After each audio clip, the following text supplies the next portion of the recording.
Hello dear friends, പട്ടമാറ്റ് സീരിയലിൻ്റെ പുതിയൊരു എപ്പിസോഡിലേക്ക് എല്ലാവർക്കും സ്വാഗതം. അപ്പോൾ ഇന്നത്തെ എപ്പിസോഡ് സ്റ്റാർട്ടാക്കുന്നത് തന്നെ നമ്മുടെ ജയൻ ദേവയാനയോട് പറയുകയാണ്, ഇനി തൻ്റെ തെറ്റുകളെല്ലാം ഏറ്റു പറഞ്ഞിട്ട് നയനമോളെ വിളിച്ചുകൊണ്ട് വരികയാണെന്ന് പറയുവേ. ജയേട്ടാ, എനിക്ക് അതിനൊന്നും പറ്റത്തില്ല, ആരുടെ മുന്നിൽ ഞാൻ താഴാനും പോകുന്നില്ല.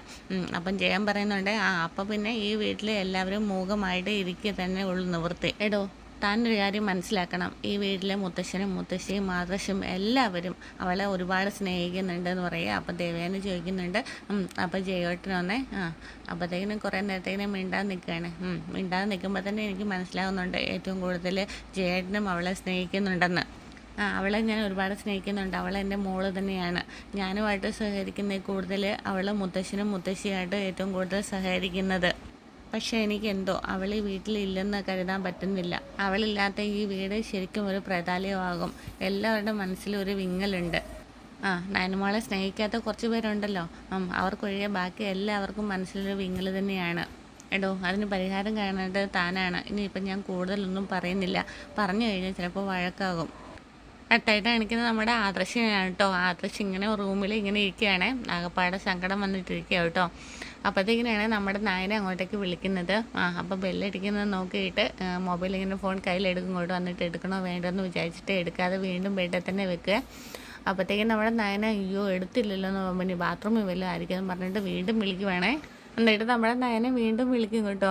വീണ്ടും വിളിക്കുമ്പോഴത്തേക്കിനും ഫോൺ കട്ട് ചെയ്തിട്ട് പിന്നെ ഉറക്കമൊന്നും വരുന്നില്ല കേട്ടോ നമ്മുടെ ആദർശിന്. അപ്പോൾ രാത്രിയിൽ ഇങ്ങനെ എണീച്ച് താഴോട്ട് വന്നിട്ട് നമ്മുടെ ഹാളിലേക്ക് വന്ന് കുറേ നേരം അവിടെ ഇങ്ങനെ ഇരിക്കുന്നുണ്ട് കേട്ടോ. അപ്പോഴത്തേക്കിനാണ് നമ്മുടെ ദേവയാനി അങ്ങോട്ടേക്ക് വരുന്നത്. ആദർശിനെ കാണുവാണേ. നീ ഉറങ്ങിയില്ലേന്ന് ചോദിക്കുക. അപ്പോൾ അമ്മ ഉറങ്ങിയില്ലേന്ന് ചോദിക്കുക. അന്നേരത്തേക്കിനും പറയുകയാണേ, നീ ഉറങ്ങുന്നുണ്ടോ എന്ന് നോക്കാൻ വേണ്ടിയിട്ട് ഞാൻ എണീച്ചിരിക്കുമായിരുന്നു എന്ന് പറയുവേ. നീ ഉറങ്ങുന്നുണ്ടോയെന്ന് എനിക്ക് സംശയം ഉണ്ടായിരുന്നു, അതുകൊണ്ടാണ് ഞാൻ ഇങ്ങോട്ടേക്ക് വന്നതെന്ന് പറയും കേട്ടോ. ഞാൻ പറഞ്ഞില്ലേ, അവളില്ലാതെ നിനക്ക് എന്തായാലും ഉറക്കം വരില്ല. പിന്നെ അവളെ പോയി നിനക്ക് വിളിച്ചുകൊണ്ട് വന്നാലെന്താ? ഞാൻ പോയി വിളിച്ചല്ലേ, എന്നിട്ട് അവൾ വന്നില്ലല്ലോ. കുറച്ച് മുന്നേ അവൾ വിളിച്ചിരുന്നു, ഞാൻ ഫോൺ എടുത്തില്ല. ഞാൻ പോയി വിളിച്ചിട്ട് വരാത്തവളുമായിട്ട് ഞാൻ എന്തിനാ സംസാരിക്കുന്നത്? മോനെ, വാശി കാണിച്ചാൽ പിടിച്ച് നിൽക്കാൻ പറ്റത്തില്ല, നിനക്ക് സഹിക്കാനും പറ്റത്തില്ല. അതുകൊണ്ടല്ലേ നിന്നോട് പോയി ഞാൻ വിളിച്ചുകൊണ്ട് വരാൻ പറയുന്നത്. ഇനി നാണം കെട്ട് ഞാൻ പോകത്തില്ല. നമുക്കൊരു അന്തസ്സില്ലേ അമ്മേ? അവരുടെ വീട്ടുകാർക്ക് ദേഷ്യമുള്ളത് അമ്മയോടാ. ഞാൻ അവളെ സ്നേഹിച്ചിട്ടേ ഉള്ളൂ. അവൾക്ക് പേരും പ്രശസ്തിയൊക്കെ ഉണ്ടാക്കി കൊടുത്തെങ്കിൽ അതും ചെയ്തത് ഞാനാണ്. അവളിൽ കഴിവുണ്ട്, എന്നാലും അവളുടെ ആ കഴിവ് വെളിച്ചത്തെടുക്കുന്നതിന് വേണ്ടിയിട്ട് ഒരുപാട് പ്രയത്നിച്ചിട്ടുണ്ട് ഞാൻ. എന്നിട്ട് എണീച്ചിട്ട് പറയുകയാണ്, ഇനി ഏതെങ്കിലും കമ്പനിക്കാരെ അവളെ വിളിച്ചോ എന്നും അറിയില്ല എന്ന് പറയേ. അന്നത്തേക്കിനും നമ്മുടെ ദേവേനെ ചോദിക്കുന്നുണ്ട്, അങ്ങനെ വിളിച്ച് അവൾ പോവുമോ എന്നൊക്കെ ചോദിക്കുന്നുണ്ട് കേട്ടോ. അവൾ പോവില്ല, അവളുടെ അച്ഛനും അമ്മയും പ്രേരിപ്പിച്ചാലോ. നമ്മുടെ മൂർത്തീസ് ജ്വല്ലറി ഏറ്റെടുത്തില്ലേ അവളെ, അതുപോലെ മറ്റുള്ള കടക്കാരും എവിടെ പോയി എന്നാലും അവളെ അങ്ങ് ഏറ്റെടുക്കും. അത് തന്നെയല്ല, അവൾ എവിടേക്ക് പോയെന്നാലും അവിടേക്കായിരിക്കും ആൾക്കാർ കൂട്ടത്തോടെ പോകുന്നത് എന്നൊക്കെ പറയുന്നുണ്ട്. അപ്പം നമ്മുടെ ആദർശ് പറയുകയാണ്, അവൾ എവിടെ പോയാലും എനിക്ക് ഭയമൊന്നുമില്ല. ഇല്ലാത്തപ്പോഴും നമ്മുടെ കമ്പനി നല്ല സൂപ്പറായിട്ട് തന്നെ നടന്നിട്ടുണ്ട്. പിന്നെ അവൾ വന്നതിന് ശേഷം ഇത് സെയിൽ കൂടിയിട്ടുണ്ടെന്നൊക്കെ ഇങ്ങനെ ആദർശ് പറയേ. അല്ല, അമ്മയ്ക്ക് എന്താ അവളെ ഇങ്ങോട്ടേക്ക് വിളിക്കണമെന്ന് ഇത്ര നിർബന്ധമെന്ന് ഇങ്ങനെ ചോദിക്കുന്നുണ്ടേ. എനിക്ക് നിർബന്ധമൊന്നുമില്ല, നിന്നെ കരുതിയാണ് ഞാനങ്ങനെ പറഞ്ഞതെന്ന് ഇങ്ങനെ ദേവയാനി പറയുന്നുണ്ടേ. അവൾ മാറി നിന്ന് കഴിഞ്ഞാൽ ഏറ്റവും കൂടുതൽ നഷ്ടം ഉണ്ടാകുന്നത് നിനക്കല്ലേ. തൽക്കാലം ആ നഷ്ടമൊക്കെ സഹിക്കാനാണ് എൻ്റെ തീരുമാനം. എന്നാലും അവളെ ഞാനിപ്പോൾ ഇങ്ങോട്ടേക്ക് വിളിക്കാൻ പോകുന്നില്ല. നീ പോയില്ലെങ്കിൽ ചിലപ്പോൾ നിൻ്റെ മുത്തശ്ശനും മുത്തശ്ശിയും വിളിക്കാൻ ചാൻസ് ഉണ്ട്. അവർ പോകത്തില്ല അമ്മേ. കാരണം അമ്മയുടെ ഭാഗത്താണ് തെറ്റ്. അമ്മയുടെ സംസാരം കൊണ്ടിട്ടാണ് അവരുടെ അച്ഛനും അമ്മയും ഇപ്പോൾ മോളെ അവിടെ നിർത്തിയിരിക്കുന്നത്. അവൾ ഈ വീട്ടിൽ വന്നിട്ട് ഇത്രയും നാളായില്ലേ അമ്മ, ഇനിയെങ്കിലും എന്തെങ്കിലും കുറച്ചെങ്കിലും മാറ്റമൊക്കെ ഉണ്ടാവണ്ടേ അമ്മേ? ഇപ്പോഴും പഴയ രീതി തുടർന്നു കഴിഞ്ഞാലേ അവർക്കത് സഹിക്കാൻ പറ്റത്തില്ല എന്നിങ്ങനെ ആദർശ് പറയുന്നുണ്ട് കേട്ടോ. എന്നിട്ട് ദേവയാനി ഇങ്ങനെ മനസ്സിൽ വിചാരിക്കുന്നുണ്ട്, ഇനി ഞാൻ മുന്നിട്ട് ഇറങ്ങുക തന്നെ വേണം, ഇല്ലെങ്കിൽ മോളും സങ്കടപ്പെടും. അതിനുശേഷം കാണിക്കുന്നത് നമ്മുടെ നയനയുടെ വീടാണ് കേട്ടോ. പാതിരാത്രിയല്ലേ, ഉറക്കം വരുന്നില്ലേ. അപ്പോൾ പോരാഞ്ഞിട്ടാണെങ്കിൽ ആദരിച്ച് ഫോണും എടുത്തില്ലല്ലോ. അതിൻ്റെ സങ്കടത്തിൽ ഇങ്ങനെ കണ്ണും തുറന്ന് മിഴിച്ച് പിടിച്ചുകൊണ്ട് കിടക്കുവാണെങ്കിൽ വിളിക്കുന്നില്ലല്ലോ എന്നും പറഞ്ഞുകൊണ്ട്. അപ്പോഴത്തേക്കിനാണ് പെട്ടെന്ന് കോൾ വരുന്നത് കേട്ടോ. കോൾ വന്നു, ആദർശേട്ടനായിരിക്കും പറഞ്ഞുകൊണ്ട് എണീച്ചിട്ട് ഫോൺ എടുക്കാനായിട്ട് ഒരുങ്ങുവാണ് കേട്ടോ. അപ്പം ബെല്ല് കേട്ടിട്ട് നമ്മുടെ നന്ദു എണീക്കുന്നുണ്ട്. രണ്ടുപേരും ഒന്നിച്ചായിരുന്നു കിടന്നുകൊണ്ടിരുന്നു കേട്ടോ. അപ്പോഴത്തേക്കിന് ബെല്ലടിക്കുന്ന കേട്ടിട്ട് ഇങ്ങനെ ഫോൺ എടുക്കാനായിട്ട് വരുമ്പോൾ അമ്മയാണ് ഇങ്ങനെ മനസ്സിൽ പറയുന്നത്. നന്ദു പെട്ടെന്ന് എണീച്ചിട്ട് ഇങ്ങോട്ട് വന്നു പറഞ്ഞുകൊണ്ട് ഫോൺ വേഗം തട്ടിപ്പിടിച്ച് മേടിക്കുക. അയ്യോ ഇതാ ദേവയാനി അമ്മയാണല്ലോ, ചേച്ചിയുടെ അമ്മായിയമ്മ ഇതാ ഫോൺ വിളിക്കുന്നു എന്ന് പറയുകയാണേ.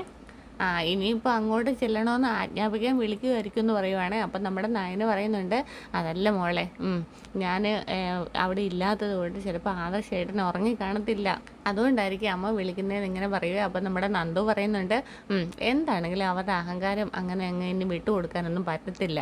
ആദർശേട്ടൻ ഇവിടെ വന്നപ്പോൾ പറയേണ്ട രീതിയിൽ അമ്മ അച്ഛനൊക്കെ കാര്യങ്ങളൊക്കെ പറഞ്ഞു കൊടുത്തല്ലേ. അപ്പോഴത്തേക്കിനും ഇവർ സംസാരിച്ചുകൊണ്ടിരിക്കുന്നതിനനുസരിച്ച് തന്നെ ഫോൺ കട്ടായി പോകുന്നുണ്ടായിരുന്നേ. എന്നിട്ട് വീണ്ടും ദേവേനെ വിളിക്കുന്നുണ്ടോ. അപ്പോൾ നമ്മുടെ നയന് പറയുന്നുണ്ട്, ഇതാ വീണ്ടും വിളിക്കുന്നു എന്ന് പറയുവേ. ഫോൺ കേട്ടാ, ഫോൺ എടുത്തില്ലെങ്കിൽ അമ്മയ്ക്ക് അത് ഭയങ്കര ദേഷ്യമാകും മോളെ, താന്ന് പറയുവേ. വേണ്ട, അമ്മയ്ക്ക് ദേഷ്യമാവട്ടെ, അതിന് തന്നെയല്ലേ ചേച്ചി ഇനി അങ്ങോട്ടേക്ക് പോകുന്നില്ലല്ലോ, പിന്നെ ഇപ്പോൾ അവർ ദേഷ്യപ്പെട്ടല്ലോ, എന്താ കുഴപ്പം. അങ്ങനെ എല്ലാ കാലവും എനിക്ക് അവിടെ നിന്ന് മാറി നിൽക്കാൻ പറ്റുമോ ചേച്ചി? പറ്റണം. ചേച്ചിക്ക് വിലയില്ലാത്ത സ്ഥലത്തേക്ക് ചേച്ചി പോകേണ്ട കാര്യമൊന്നുമില്ല. 7 മാസം ചടങ്ങ് നടക്കുമ്പോൾ പോലും കൂടെ അമ്മയമ്മയ്ക്ക് മരുമകളോട് ഒട്ടും സ്നേഹമില്ലാതെയല്ലേ പെരുമാറിയത്. അതെത്രയെന്ന് വെച്ചിട്ടോ സഹിക്കുന്നത്? ചേച്ചി വെറുതെ വേണ്ടാത്ത കാര്യങ്ങളൊക്കെ ചിന്തിക്കാതെ കിടന്നുറങ്ങാൻ നോക്ക്. എനിക്ക് കിടന്നിട്ട് ഉറക്കം വരുന്നില്ല മോളെ. എന്നല്ലേ അച്ഛനെ അമ്മേനെ അനിയത്തെയൊക്കെ വേണ്ടാന്ന് വെച്ചിട്ട് ചേച്ചി പോകാൻ നോക്കെന്ന് പറയേ. നീ ഒന്ന് ചുമ്മാ തരുന്നേ, എല്ലാവരും കൂടെ എന്നെ ഇട്ട് ശ്വാസം മുട്ടിക്കുക. അപ്പം നമ്മുടെ നന്ദു ഇങ്ങനെ മനസ്സിൽ വിചാരിക്കുന്നുണ്ട്, ഞങ്ങളൊക്കെ ഇട്ട് കുറേ കുരങ്ങ് കളിപ്പിച്ചിട്ട് ഇപ്പം ദേഷ്യപ്പെടുന്ന കണ്ടില്ലേ. അപ്പം നയന് ചോദിക്കുന്നുണ്ട്, അല്ല നീ എന്താ ഇങ്ങനെ ആലോചിക്കുന്നതെന്ന് ചോദിക്കുക. അന്നേരം പറയുകയാണ്, അല്ല ചേച്ചിക്ക് ഇപ്പം ഞങ്ങളോടൊന്നും ഒട്ടും സ്നേഹമില്ലല്ലോ എന്നിങ്ങനെ ആലോചിക്കുമായിരുന്നെന്ന്. എന്നാരാ പറഞ്ഞത്? എനിക്കെല്ലാവരോടും സ്നേഹം കൂടിപ്പോയി, അതാ എനിക്ക് പറ്റിയ കുഴപ്പം. എന്ന് വെച്ചാൽ ഞാൻ വെറുക്കുന്നവരെ വരെ ഞാനിപ്പോൾ സ്നേഹിക്കുക എന്നിങ്ങനെ നയന് പറയാൻ. അന്നേരം നമ്മുടെ നന്ദു ചോദിക്കുകയാണെങ്കിൽ അതിനർത്ഥം അമ്മായിയമ്മയെ സ്നേഹിക്കുന്നുണ്ടെന്നാണോ? അതെ, ആദിൽചേട്ടൻ്റെ അമ്മായിയമ്മ എന്ന നിലയിൽ എനിക്ക് അമ്മയോട് സ്നേഹം തന്നെയാണ്. പക്ഷേ അവർക്ക് ചേച്ചിയോട് വെറുപ്പാണല്ലോ. ചേച്ചിയെ കണ്ണെടുത്താൽ കണ്ടുകൂടാ. അതിപ്പോൾ എൻ്റെ കുഴപ്പമാണോ ചോദിക്കുക. അന്നത്തേക്ക് നന്ദു ഇങ്ങനെ മുഖത്ത് താടിയിലൊക്കെ ഇങ്ങനെ കൈ പിടിച്ചിട്ട് പറയും, എൻ്റെ ചേച്ചി പാവമാണ്, അതുകൊണ്ട് അവർക്ക് സ്നേഹം ഇല്ലാത്തതുകൊണ്ട് ഇപ്പം അങ്ങോട്ടേക്ക് പോകണ്ടെന്ന് പറയുവേ. അപ്പോഴത്തേക്കിനും ഇങ്ങനെ നമ്മുടെ നയനെ ഇങ്ങനെ വല്ലാത്തൊരു ഇതിൽ നന്ദുവിനെ നോക്കുക. ഈ കാര്യത്തിൽ ഞാൻ എൻ്റെ അച്ഛനും അമ്മയുടെ ഒപ്പമാണ് ഞാൻ ഇങ്ങനെ പറയുവേ. എന്നിട്ട് ഫോൺ കൊടുത്തിട്ട് ചേച്ചി കിടന്നുറങ്ങാൻ നോക്കുമെന്ന് പറഞ്ഞുകൊണ്ട് നന്ദു കിടന്നുറങ്ങുവേ. അപ്പം നന്ദു എന്നൊക്കെ വിളിക്കുന്നുണ്ട് കേട്ടോ. പിന്നീട് കാണിക്കുന്ന നമ്മുടെ ദേവേനെ കേട്ടോ. ദേവേനെ നമ്മുടെ നയനെ ആണെങ്കിൽ 2 പ്രാവശ്യം ഫോൺ വിളിച്ചിട്ട് ഫോണൊന്നും എടുത്തിട്ടില്ലല്ലോ, ഇങ്ങനെ സങ്കടത്തോടെ ഇരിക്കുകയാണ്. പിന്നെ ഓർക്കുന്നുണ്ട് കേട്ടോ, ആദർശ് ഇങ്ങനെ പറഞ്ഞത് ഏതൊക്കെയാലും ആദർശ് വിളിക്കാൻ പോകത്തില്ലെന്ന് പറഞ്ഞതും, അതുപോലെ മുത്തശ്ശനും മുത്തശ്ശി എന്താണെങ്കിലും പോകത്തില്ലെന്ന് പറഞ്ഞതൊക്കെ ഇങ്ങനെ ആലോചിക്കുവാണ്. ഇപ്പോഴാണെങ്കിൽ വിളിച്ചിട്ട് ഫോണും എടുത്തില്ലല്ലോ എന്ന് പറഞ്ഞിട്ട് ഒരുപാട് സങ്കടപ്പെട്ടിട്ട് ഇങ്ങനെ ഇരിക്കുക കേട്ടോ നമ്മുടെ ദേവേനി. പിറ്റേന്ന് രാവിലെ തന്നെ കുളിച്ചൊരുങ്ങി ഡ്രസ്സൊക്കെ അണിഞ്ഞിട്ട് നമ്മുടെ ദേവേന ഇങ്ങോട്ടേക്ക് വരുവാണ്. അപ്പം ജയൻ അവിടെ നിന്ന് പത്രം വായിക്കുന്നുണ്ട് കേട്ടോ. നീ ഇത്ര രാവിലെ എങ്ങോട്ടാന്ന് ചോദിക്കുക. അന്നേരത്തേക്കും പറയും, ഞാൻ അമ്പലത്തിൽ പോകുന്നത്. ഇത്ര രാവിലെ നീ അമ്പലത്തിൽ പോകാറില്ലല്ലോ എന്ന് പറയാം. അപ്പോൾ ഇവിടെ ആർക്കും മനഃശാന്തി ഇല്ലല്ലോ, ദൈവത്തിനോടൊന്ന് പോയി പ്രാർത്ഥിക്കാന്നൊക്കെ പറയുന്നുണ്ട് കേട്ടോ. അപ്പോഴത്തേക്കും നമ്മുടെ ജയം പറയുകയെ, അതിന് വേണ്ടിയിട്ട് അമ്പലത്തിലല്ല പോയി പ്രാർത്ഥിക്കേണ്ടത്, ഈ വീട്ടിലുള്ളവരുടെ മനസ്സമാധാനം കിട്ടണമെങ്കിൽ നയനമോളെ പോയി വിളിച്ചുകൊണ്ട് വരണം. അതിന് പറ്റുന്ന എന്തെങ്കിലും ചെയ്യാൻ പറ്റുവാണെങ്കിൽ ചെയ്യാൻ പറയുവേ. എനിക്ക് എന്തായാലും ഒരു കാര്യം മനസ്സിലായി, എൻ്റെ മോൻ മാത്രമല്ല എൻ്റെ അച്ഛനും അവളെയാണ് ഒരുപാട് സ്നേഹിക്കുന്നത്. ഞാൻ എൻ്റെ നിലപാടുകൾ വ്യക്തമാക്കിയതാണല്ലോ, ഇനി അതിനെപ്പറ്റി കൂടുതലൊന്നും സംസാരിക്കാനായിട്ട് എനിക്ക് താല്പര്യമില്ല. എനിക്കറിയാം അവരുടെ കാര്യങ്ങളും. അങ്ങനെയാണെങ്കിലേ നയന മോളെ സ്നേഹിക്കാനും കൂടെ നീ പഠിക്കണം. എല്ലാവരും സ്നേഹത്തോടെ ഐക്യത്തോടെയൊക്കെ ജീവിക്കുന്നതിന് വേണ്ടിയിട്ട് പല വീട്ടുവീഴ്ചകളും ചെയ്തിട്ടാണ് ഇത്രയും കാലം ഇവിടെ ജീവിച്ചിട്ടുള്ളത്. തന്നെ കല്യാണം കഴിച്ചുകൊണ്ട് വന്ന സമയത്ത് തനിക്ക് ഒരുപാട് ദുർവാശിയുണ്ടായിരുന്നു. ആ സമയത്ത് ഞാൻ എവിടെയെല്ലാം തോറ്റു നിന്നിട്ടുള്ളതെന്ന് നിനക്ക് ഓർമ്മയുണ്ടോ? അതുകൊണ്ട് നമുക്കോ മറ്റുള്ളവർക്കോ ആർക്കെങ്കിലും എന്തെങ്കിലും പോരായ്മ ഉണ്ടായിട്ടുണ്ടോ? ജയേട്ടാ, എനിക്ക് തർക്കിക്കാനോ വഴക്കിടാനോ ഒന്നും സമയമില്ലെന്ന് പറയാം. അപ്പം നമ്മുടെ ജയൻ പറയുന്നുണ്ട്, ഇത് തർക്കലോ വഴക്കലോ ഒന്നും അല്ല, നമ്മുടെ അച്ഛനും അമ്മയ്ക്കും പ്രായമായി, അസുഖമുണ്ട്. ആദർശമോനാണെങ്കിൽ ഇപ്പോൾ കുഴപ്പമൊന്നും ഇല്ലെങ്കിലും ശ്വാസമുട്ടലും ഉണ്ട്. ഇവർക്കെല്ലാവർക്കും നയനമോളുടെ സഹായം ആവശ്യമാണ്. അവൻ അവളെ പോയി വിളിച്ചിട്ട് അവർ വീട്ടിലല്ലോ. ഇപ്പോൾ കുഴപ്പമൊന്നുമില്ല, കുറച്ച് നാൾ കഴിയുമ്പോഴേ മോനെ നമുക്ക് നഷ്ടപ്പെടും. നമുക്ക് ചിലപ്പോൾ നയനയുടെ വീട്ടിൽ പോയി നമ്മുടെ മോനെ കാണേണ്ടി വരും. അവളില്ലാതെ ജീവിക്കാൻ പറ്റത്തില്ല, അത് നീ മനസ്സിലാക്ക്. എല്ലാം എനിക്ക് മനസ്സിലാവുന്നുണ്ട്, എല്ലാവരെയും എനിക്ക് മനസ്സിലാവുന്നുണ്ടെന്ന് പറഞ്ഞാൽ ദേവേനെ അവിടെ നിന്ന് അങ്ങോട്ടത്തേക്ക് പോവുകയാണേ. അതിനുശേഷം നമ്മുടെ ദേവേനെ ഇങ്ങനെ ഉമ്മറപ്പടിക്കലോട്ട് പോവുകയാണേ. അപ്പോൾ ഇങ്ങനെ ഓർക്കുവാണ് കേട്ടോ നയനെ ഇങ്ങനെ കോലം വരയ്ക്കുന്നതൊക്കെ. എന്നിട്ടിങ്ങനെ മനസ്സിൽ പറയുകയാണ്, എന്ന് എൻ്റെ കാഴ്ച എൻ്റെ മോളായിരുന്നു കോലം വരയ്ക്കുന്നത്, ഇനി എനിക്കതൊന്നും കാണാതിരിക്കാൻ പറ്റത്തില്ല. പിന്നെ നേരെ പോണത് അമ്പലത്തിലേക്കാണ് കേട്ടോ. എനിക്കിപ്പോൾ എൻ്റെ മരുമകളെ വിടാനായിട്ട് അവർക്ക് അച്ഛനും അമ്മയ്ക്കും മനസ്സുണ്ടാവണേ ദേവി എന്നും പറഞ്ഞ് ഉള്ളൊരുക്കി പ്രാർത്ഥിക്കുകയാണ്. അപ്പോഴത്തേക്ക് നമ്മുടെ അമ്പലത്തിലെ പൂജാരി ചോദിക്കുന്നുണ്ട്, എന്താ മോത്ത് ഇത്ര സങ്കടം ചോദിക്കുക. എൻ്റെ ഒരു സങ്കടം ഞാൻ ദേവിയുടെ അടുത്ത് പറഞ്ഞിട്ടുണ്ട്. ദേവി അതിന് പരിഹാരം കണ്ടെത്തുമെന്നാണ് പ്രതീക്ഷ. എന്താണെങ്കിലും ഇന്ന് ആ പരിഹാരം റെഡിയായിട്ടില്ലെങ്കിൽ ഇനി എന്നും ഞാൻ ദേവിയുടെ മുന്നിൽ ഇതിലേക്കഞ്ഞും കൂടുതൽ സങ്കടത്തോടെ ആയിരിക്കും വരുന്നതെന്നൊക്കെ പറയുക. അപ്പോൾ നമ്മുടെ പൂജാരി പറയുന്നുണ്ട്, ഇല്ല, ദേവിയുടെ അടുത്ത് ഒരു കാര്യം ആത്മാർത്ഥതയോട് ഉണർത്തിച്ച് കഴിഞ്ഞാൽ ദേവി അതിന് പരിഹാരം കണ്ടെത്തി തരും. ദേവി അനയുടെ മരുമകളെ കുറിച്ച് തന്നെ ഒന്ന് ആലോചിച്ച് നോക്കൂ. അവർ നേരത്തേക്ക് കീരിയും പാമ്പും പോലെ അല്ലായിരുന്നോ? ആ സമയത്തൊക്കെ നയനമോള് ഒരുപാട് സന്തോഷത്തോടു കൂടിയിട്ടാണ്, മനസ്സുരിയായിട്ടാണ് ദേവിയോട് പ്രാർത്ഥിച്ചിരുന്നത്. അതിനൊക്കെ ഫലം കിട്ടിയില്ലേ? അതെ. എന്നിട്ട് പിന്നെ പൂജാരി പറയുന്നുണ്ട്, ദേവിക്ക് പ്രിയപ്പെട്ട കുട്ടിയാണ് നയന. അതുകൊണ്ട് ഒരിക്കലും ഒരു കാരണവശാലും ആ കുട്ടീനെ സങ്കടപ്പെടുത്തരുത്.